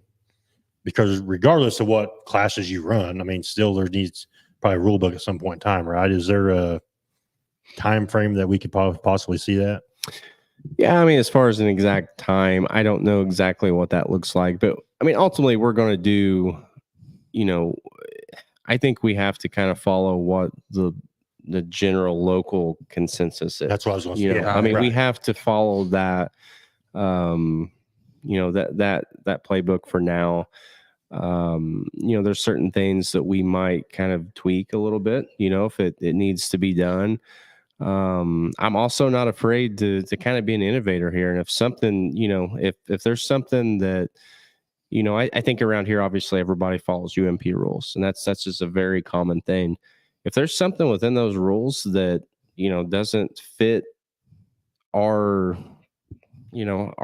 base of drivers and what they want, like, I'm not afraid to adjust, and if our majority says, hey, I think that this is how things need to be, with this situation, we're going to look at that. I'm not, we're not going to get in bed with any, any sort of sanctioning body right now, or any sort of manufacturer, and say this is how we got to be because they're going to give us money. I know that, not to get into it too deep, but I know, like, obviously a lot of tracks obviously follow Hoosier tire rules because Hoosier will cut them a check at the end of the year. And that's fine. That's great, grand, wonderful. But if that doesn't align with what, our drivers need and to make this work, then we're not tied to any sort of if we need to adjust, we will. Right. And I'm going to be the first person in the region to, to make that decision and say, if we need to, if we need to open something up or if we need to change something, we will. But I mean, to answer that question, I guess is, ultimately, around here, UMP is kind of king right now. We'll kind of follow that, for now. And if we need to adjust, we will. We've got plenty of options. We do have a, technically we do own a sanctioning body now for a different division of racing, but we can create our own rules if we have to. Right. We're not limited to anybody's, or we're not limited to anybody's rules. So, but I think for the most part, we will stick to the normal rules around here. I don't see any big changes. I know that there's, to get into it, lightly, there's stuff that, there's certain classes that probably need to kind of have a cap to it. Like they've gotten so far, and we need to figure out how to maybe slow that down a little bit. And, we will look at ways of doing that if it's needed. But yeah, I want to stick to the majority and what's going on here locally, but we're also not limited to any sort of rule book. I seen a question earlier. Have you put any thought into gate prices? Yeah, we thought a little bit about that. Obviously we want to keep it affordable. Yours will be much higher. Yeah. I'm already prepared for it. I got a loan. I've already got a loan now. You are just send us to the entire. Yeah, you're in trouble. But no, I think that, I can't say, yeah, this is exactly what the gauge price is going to be. I don't know that yet, but we're going to probably be underneath the majority of tracks as far as what that general admission gate price is. I think that that's the right move right now. Just given our, our location and everything, I think that's what we need to do. We're also going to have, we're going to look into options as far as, if a season ticket situation makes sense. If we've got a lot of options that we're going to look at. A pick 5 races, special pass. I think that's cool when you do stuff like that. Right. Like if you pay for 5 races and you get $15 or $20, whatever, it's just nice to have that option. There's not going to be a situation where you're going to pay, unless it's a true special event. Say we land some deal and we bring in a national touring season or series type event. Like that's obviously different, but on a weekly basis, you're not going to pay, $15 to get in the stands. It's not going to be that. Yeah. So, well, Go ahead. No, go ahead. No, you had All a good one. Go ahead. So when we go down to Florence, every now and again it's, what is it, dollar entry? They got $1 night or something, or $5 night. Yeah. Mm-hmm. But the stands are packed, full of people. Yep. And it's like, on a normal night, there's half that there. So you just got double the people, and you still made your money at the end of the night. and a whole bunch of people was able to watch some racing. No, and we're not against those ideas Yeah. either. And even, I know this goes back a long way that Ryan talked about, Lawrenceburg Speedway used to send out 2 free tickets to businesses in local areas. Like, come out and support it and see what we can put on. And I agree with you. You let them in for a little bit cheaper. What I know about race fans, and I'm the same way. If I got $40 in my pocket and you let me in for $5, it just means I'm going to eat another cheeseburger and I'm going to buy a t-shirt. Yeah. Like, before the end of yeah. the night, my $40 is going to be gone. Yeah. It doesn't matter what we're doing. So that's the thing that I think we've got to attack, is that how can we get more people in? But what I wanted to bring up, and you already scrolled past it on me here, Matt, because that's what you do. But a really interesting comment was from Chelsea something. I didn't see the last name, but and I don't think this is something we could do for right there, Chelsea Lanham, for 2024, because we're behind the 8 ball right now. But this could be some great content going into 2025, that we look at the schedule, what we're going to do, and maybe we come back here to Flag Media and we do roll a die and we say, this is the set order for each week of the schedule, that we're going to make it random. Right. And we're going to see who runs first, who runs last, and have some fun with it. Or, hey, I'm not even against Chelsea. I'm going to throw something even crazier out.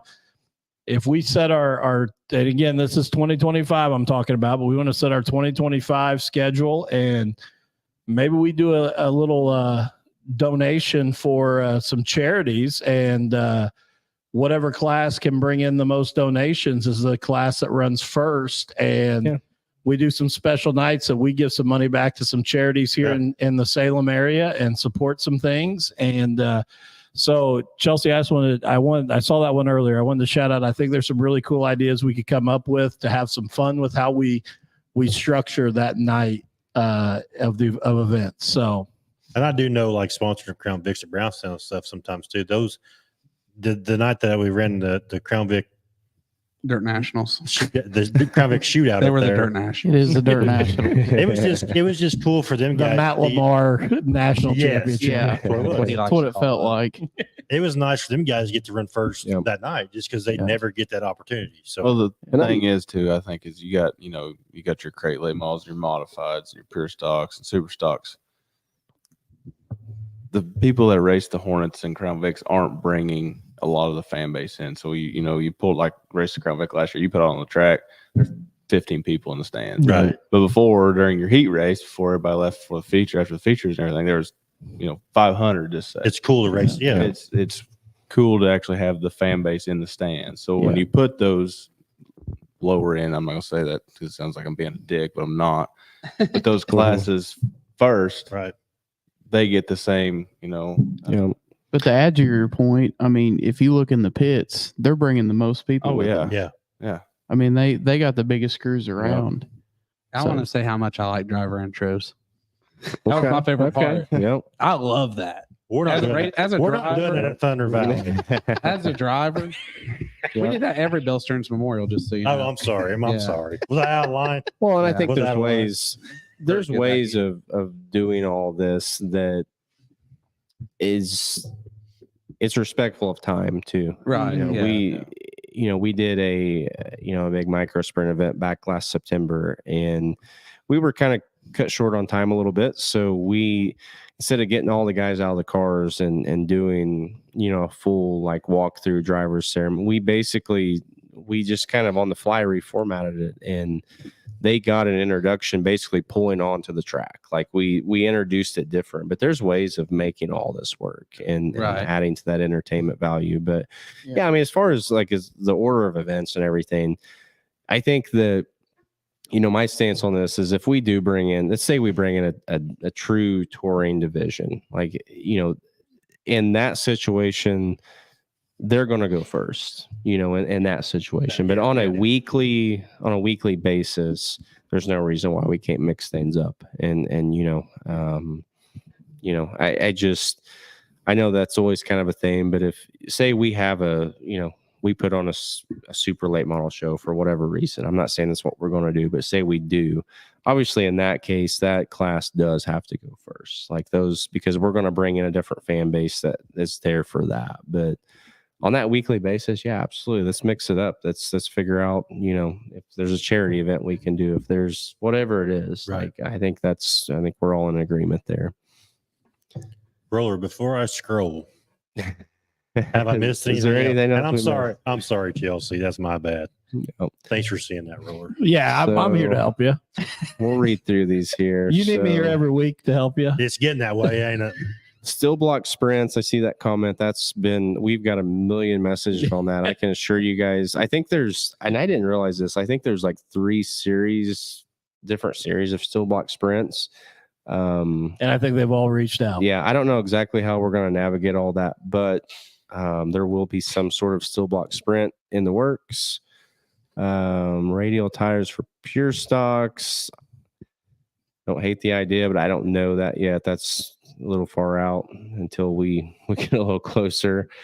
What else we got here? There's another still block split. Well, I'll give a shout out here real quick that the man, the myth, the legend, Steve Peden has been watching tonight. Oh, and man. Peyton's been watching. it's been a Good long grief. time since I've been able to just call Peden out on a live broadcast. But More banking. I would say this: Peden has not been banned yet from Thunder Valley, but you never know what'll happen. You know over he's the a big coming wine days. drinker. I knew he drank those small cans of Yes. Michelob Ultra because he's got small hands. So it makes it easier. I did a for shop him to talk. hold I up. did a shop talk with him, and I asked him one of his questions was beer or wine. And in the shop talk, he looks at me, he goes, "What the hell kind of question is that?" And I was like, "Oh, so you're a wine drinker?" He's like, "No." No, it's just the small hands. He Just the can't hold small the full hands. can.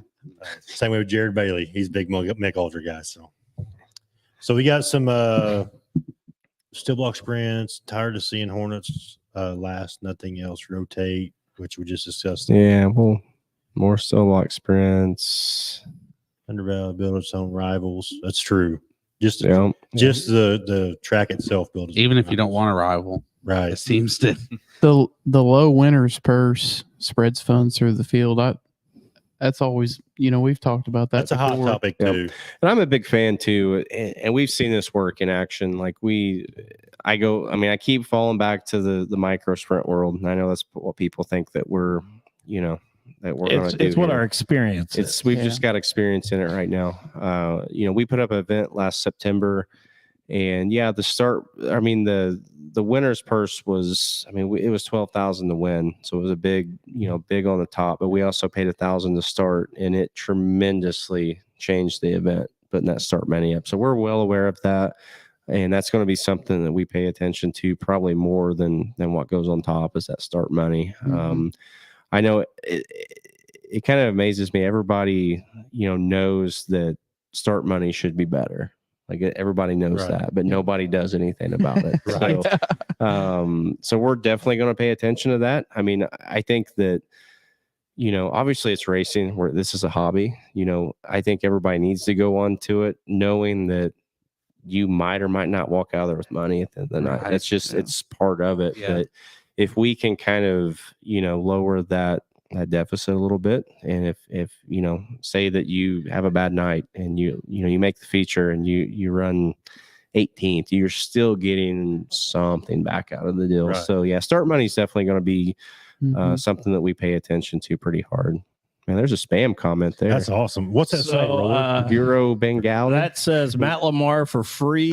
Yeah. with Debbie's. Insert your credit card. And Block then user. at the end it says credit card declined. He gone. One call can change your life though. Yeah, that's true. That is true. 2 midgets. Late breaking news. Dustin Rowe compliments Matt Lamar. That is late breaking that is news. something That there, is the yeah. biggest late breaking news. Yeah. Yeah. Don't hate the Derby promoters. Great to see another racetrack coming back again. Great fit for Thunder Valley. Hey, shout out to Alan Magner there. See him commenting and shout out to him and appreciate him. Levi Perkins there with the Harf deal, we will definitely be doing something special for those guys. Yep. Especially, I don't know. I mean, obviously this year we've got a lot of, just a lot of things to figure out, but definitely by 2025, I want to have a Harf night, and we'll let anybody who's, I hate to just jump out there right now, but anybody who's a Harf member sometime in 2025 will have a free admission night. Yep. So we'll just go ahead and throw that out there. There it is. So Levi does a phenomenal job with that. That's good. I'm a Harf member, so I'll be able to get in. Good deal. Michael Kramer said possibly. Listen here, Michael. I'm just going to go ahead and answer this. They need to build billboards that's about 200 feet up in the air on the back street. Yeah, it's going to the be sun. impossible to block out that sun. But Yeah. Michael, sell the advertising, and we're happy to build them. Yes. yeah, we're definitely, like, if we can sell the ad space, absolutely. Leaf Springs, I like that comment. Bring it on down there. Yep. Leaf Springs are dead. Colton Sullivan got rid of his. He did. They are done. Ticket prices, pit prices. I mean, again, like going back to that, like we're going to keep it affordable. The pit pass side of things, I think we're going to have to be fairly what the standard is in the area. That's just kind of to make this all work. A standard pit pass anymore is $30. I don't care where you go. That's just kind of the thing. And that's an insurance. Like, Right. Just- It's. that's I an mean, insurance there's a thing, lot right? to that. Yeah. I mean, insurance costs are expensive. We've got to, we got to look at that pretty hard. But I think, obviously on the general admission side, we've got a little more flexibility. Pit prices as of right now, I think still probably going to be around that $30 mark. I don't know that for sure. I mean, that's just kind of Right. just talking out loud. Industry here. standard. Yeah, it's just where it's at. So. I'll give a shout out to good old Rob Wilson too. Appreciate you, Rob, for offering help and thank you. Yep. Sorry, Matt, we didn't. I probably scrolled over your question when I was scrolling too fast for a roller a while ago. So I'm glad somebody did get your question answered up here. Yeah. Give him some grace. Yeah. It's his first time. I do see a comment there about fire protection. We will have a dedicated safety team at Thunder Valley for all events, in addition to the EMT that sits on the hill. We're not going to take safety lightly. We will be checking, anything and everything safety. And I'm not taking That's that lightly. That's a plus. Yeah, and I think Helmets, that goes belts, everything. I think that goes back to, first of all, we talked about tech and those kind of things, but first and foremost, don't even attempt it with your safety. Like No. we're not even going to mess with you. And I understand that may upset some people that want to try it, but I do not want to have to attend someone's visitation or funeral because of they slacked in that. So I will just say it right here. Don't even try it. We'll boot you and we're not going to mess with it. So I understand in racing, trying to get faster and at tech, that may be part of it, but in safety, we have no There will use be for it. zero compromise there. We're going to skip that comment. Let's see. What This else one? we got here? Yeah, we're going to skip that one. Yeah. Fried bologna. I'm in with Jim Weaver. Oh, Put it on, Yeah, put it on there. we can do that maybe. Jim, fried bologna is one of Yeah. my favorite things. So I appreciate that comment. Yeah. What else we got here? Go ahead and DQ JT. He cheats all the time. He just has a hard time beating me. Just Man. I understand that. That's okay. Yeah. Grant, cheat more. Powder puff races. That's definitely something like I definitely want to look at. Obviously that's something we can't do on a weekly basis, but we can definitely look at building that in from time to time. That's always a blast to watch. Yeah, absolutely. Yeah, I lost a car on that one time. I do remember that. I do remember that. She went back the next year and won it. So yeah. it's all good. Josh, there's no first race day yet. No, we do have, we have some work to do. I would love to say that by June we're racing, but I don't want to rush into this. Like I said, first impression is going to be everything. And if we are truly ready by June, absolutely 100% we'll be racing. But, if we're not ready as a team and an organization here, we're going to, we're not opening the gates till we're ready. Yeah. Because I want to make sure that first impression is something that everybody remembers in a positive way. Right. So, I don't really want to speak for you guys, but I do want to bring it up because it was part of our conversation Tuesday. And I think at some point in time before the first race happens, you've just also discussed maybe having 1 or 2 practice sessions to kind of see how the track goes. Plus, you guys can work on technical stuff and all that stuff. yeah, I definitely. Look for there to be several practice sessions, either midweek or whenever it is. Right. Not only for you guys as racers, but just for us. We need to learn our racetrack, and we need to we've got a lot of stuff to learn. We need to get cars on the track, and it's set dormant for 2 years. So, a practice session's an easy way just to get cars on the track, get it worked back in, get it figured out. So, definitely that's something that's going to be a top priority initially. Is some It might be something on a Wednesday, Thursday night. We open the track up for 2 or 3 hours for a practice just to get cars on track, and it's definitely going to be a thing. Josh Sheldon says Matt Lamar for announcer at Thunder Valley. If you scroll down a little bit, I scrolled up for a reason. I scrolled up for a reason. Josh will be happy to have him. It will be just like the start of the podcast. His mic will be turned sound. off, but he can stand up in the tower and act like he's Here's- announcing anything. Yeah. Here's the thing. Dirt to me, you can't afford me.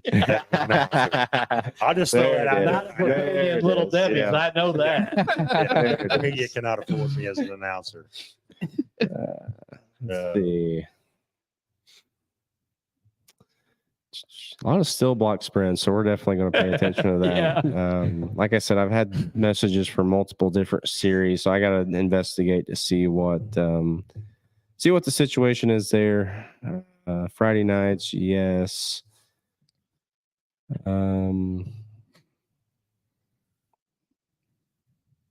What else we got?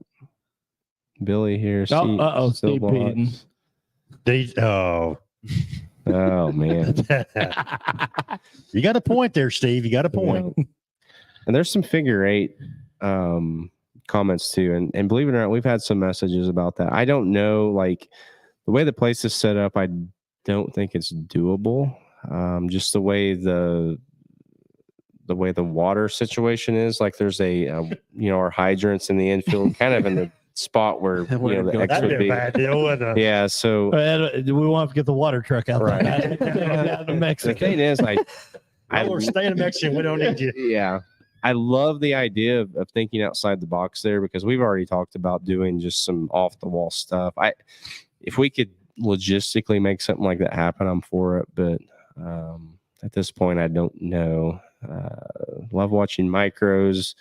We will have some micro sprint shows. William, you have to come from Oklahoma to run at Thunder Valley. I'm telling you. Bring the Crown Vic up. Where's it at? He's our You're right here. OP. He's our Oklahoma guy. He came up from Oklahoma to run Okay. Brownstown. Yeah, we're And the here Cookie for it. Monster. He's a flag to flag media lifer, but he's Mod Lights, had a lot of messages about Mod Lights as well. I love the Mod Light situation. Ultimately going to depend on car count. So if you Promote guys, it. yeah, if you guys have Mod Lights interested in coming, shoot us a message. It's definitely a possibility. We just have to make sure our car count's up.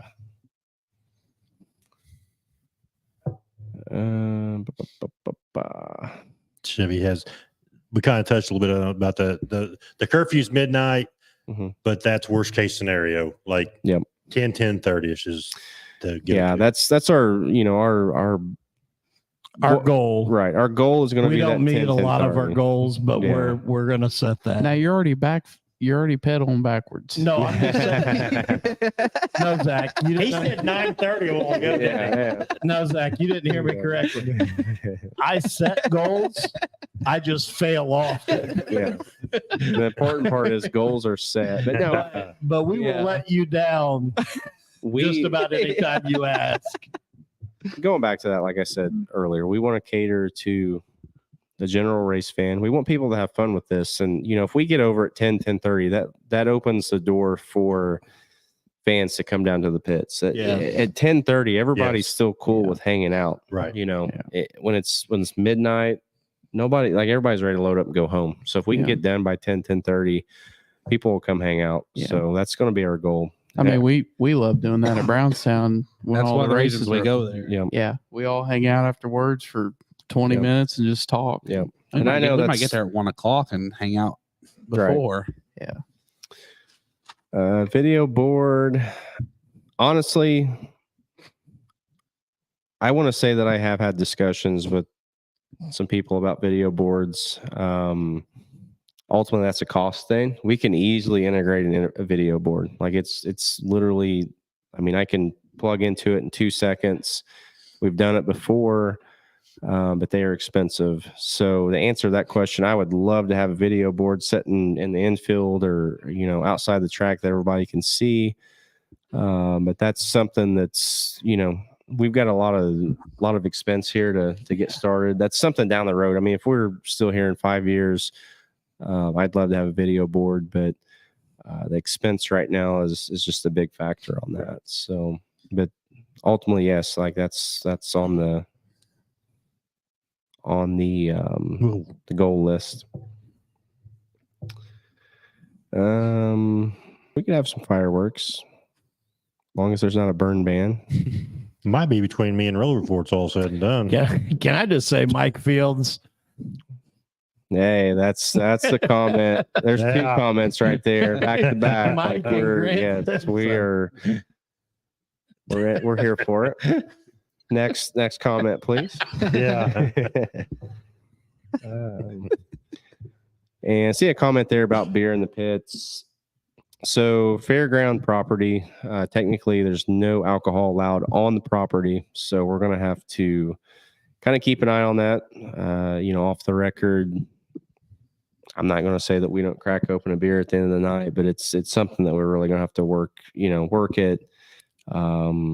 Making sure that we're not abusing that at all, because technically there is no alcohol allowed. So we don't want to get in a situation where we're in trouble with the fair board with that situation. So I think that's the situation Yeah. that we're all adults and Absolutely, you know yeah. what's going to run it, what's not. yeah, But there will be some really nice Thunder Valley tumblers on the Yes. merch side if you're looking for something to hold Absolutely. your Gatorade after the race. shameless plug there. Smart. You're a good salesman, you know what I know, man. That's why we're business partners. I'm just trying to That's make why you sure put him over the t-shirt I'm company. trying to make sure everybody that wants their Gatorade after the races has a nice tumbler. Right, with the logo. I'm with you. I do see a comment there, not to get too crazy, but smaller cart track in the infield. We have had some messages about carts. Again, that's going to be a logistic thing. I'm not against coming up with something for that. Just because I know that right now in Indiana, karting seems to be kind of, making a comeback of some sort. So I'm not going to say we don't ever look into that, but it's going to be a little bit of a challenge logistically. I'm curious with Michael's comment there, because I noticed, if obviously the plan is to keep this thing growing, is there any way to make the pits bigger? I know that there's the lot, kind of outside of the pit area there. I'm not going to say we can't use that, but I don't really know. It's just going to be a situation we're going to have to take as we go. Yep. I wondered that about especially if you're talking about at some Right. point in time, if you get a touring series, right. If we have a touring They bring series, in big obviously, semi haulers and Right. stuff. It's we've got some space there that we can use. We got to be careful of just what we're technically allowed to do. Obviously that's pit parking for, Mhm. just regular vehicles. So I think, essentially we should be able to use it for rigs, but that's something we just kind of take as we go. max number of classes 5, 4, 5-ish. Yeah. I really want to stick to a 5 class maximum. Obviously we've had, probably 25 classes that people want to race, which I understand, and we're going to look at it all. So we got to figure out, how to alternate everything. But I really don't want to cross that. Ultimately, it's going to depend on car counts. If we've got a class that we got 10 cars on, but it's consistent and we can make it work weekly, that's one thing. But, I think 5 classes is our max. Right. That's the end of the list there, boys.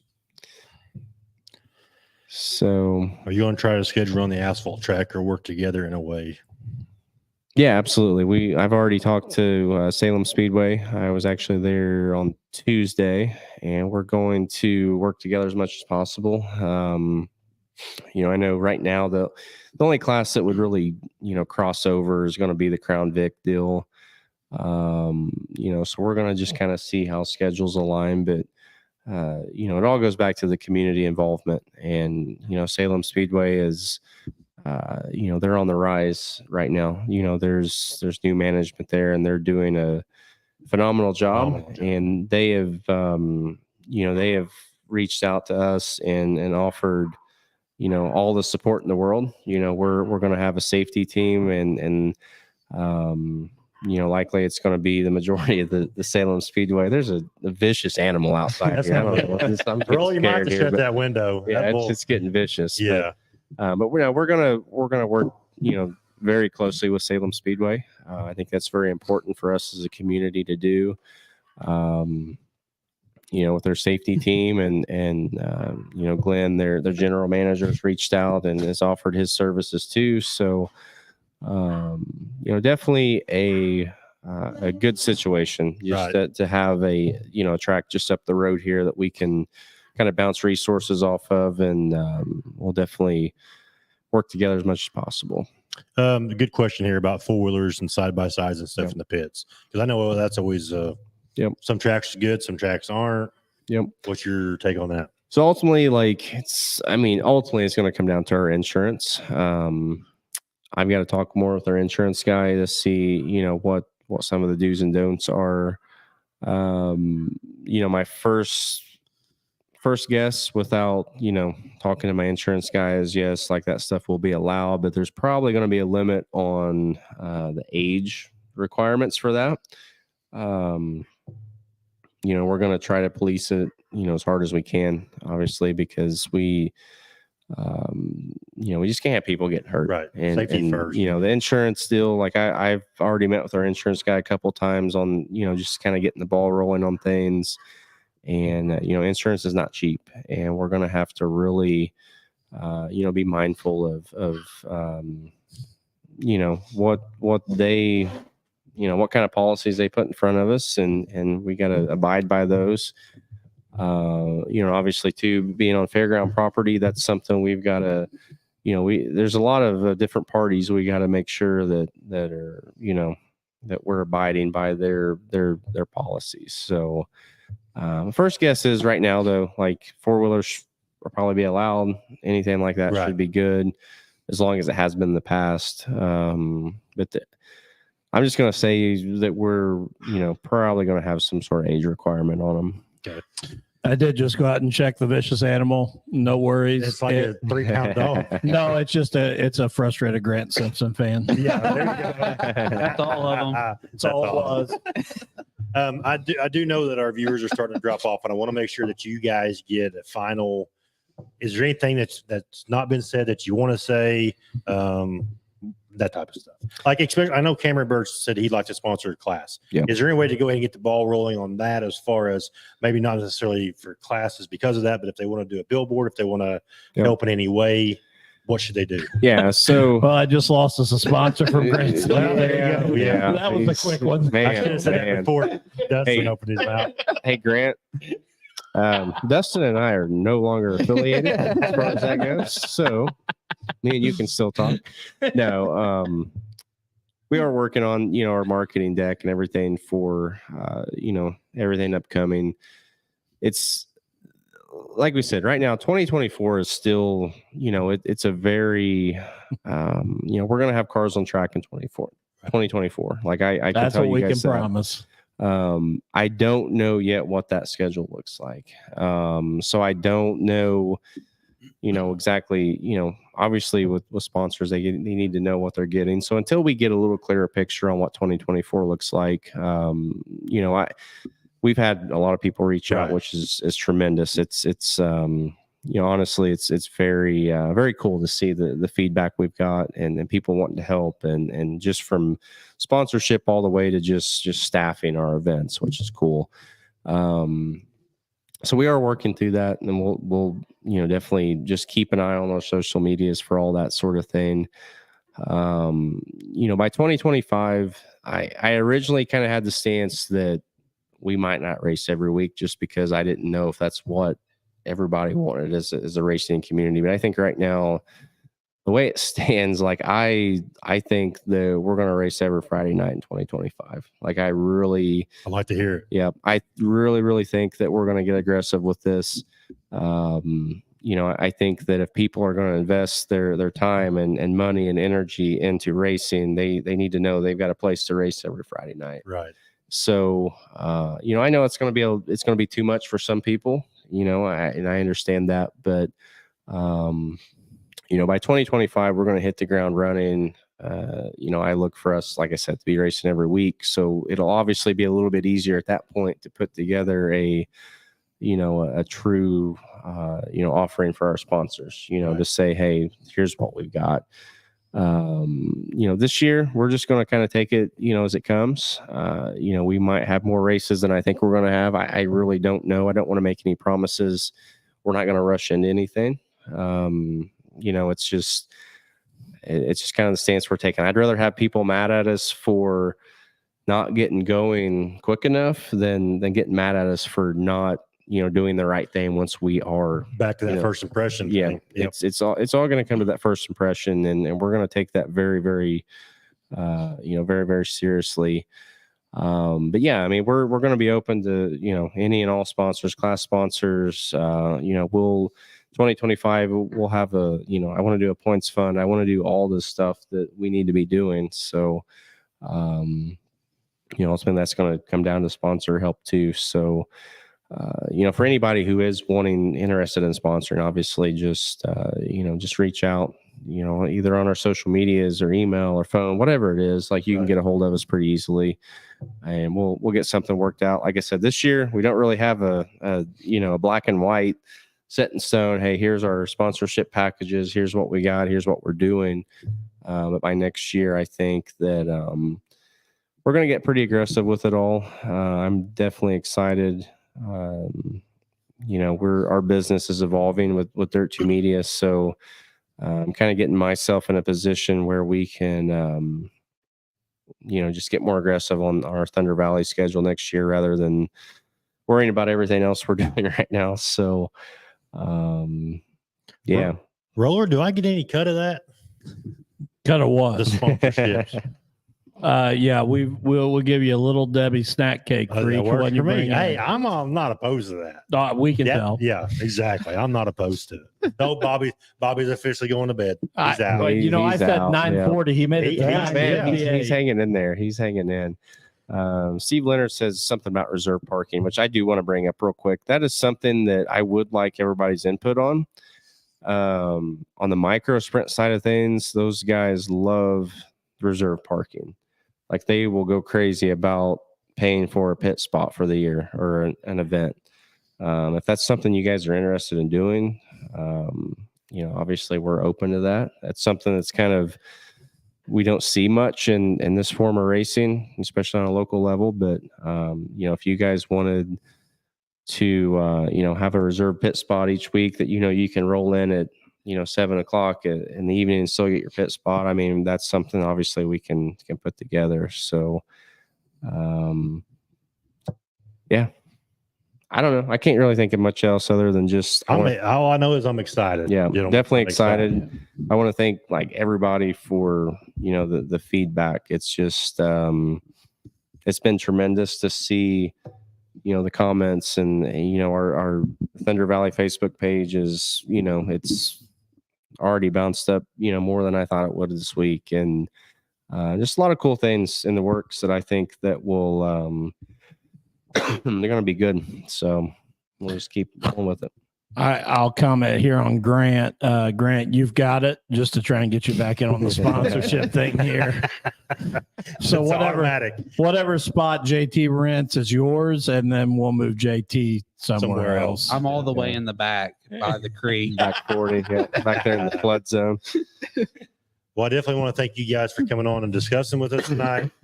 Roller, I know it don't sound like it, but it was so great to see you. I wish I could say the same, but I was kind of disappointed when Ryan said you were coming. I'll be Yeah. honest. I'm like, does he really have to come? And he's like, yeah. yeah, Unfortunately, he's part of my business partner. So, Yeah. Yeah. We all make mistakes in Yeah. life. Ryan made Right. it with his business partner. Right. By default, he's here. Wonderful. No, I want to say this, and before we take off, and I know I've taken up too much time, but thank you Never. guys for everything you guys do. And I just want to shout out Ryan. Ryan's really humble, and he plays this all behind the scenes, so he'll hate me calling this out, but like, you know, I still work a day job every day, and I don't get the time to devote to what we do on the outside a lot like he does. And his vision, his passion, his drive to go do this is just amazing. And I'm just lucky enough that I get a tag along and make cups for Gatorade after the race. So There you go. I give a lot of credit to Ryan and to you guys. And hey, we'll see you this year with Cars on the Track at Thunder Valley, and can't wait till 2025 with a full schedule. You guys got anything else for tonight? I think I'm good. I think that was Cool. awesome. JT done All right. said everything for us, so we're good. Every Thursday night. We love you, JT. Trying to make the show good. Hey, somebody's got to. All right. We will see you all in the next flag fly.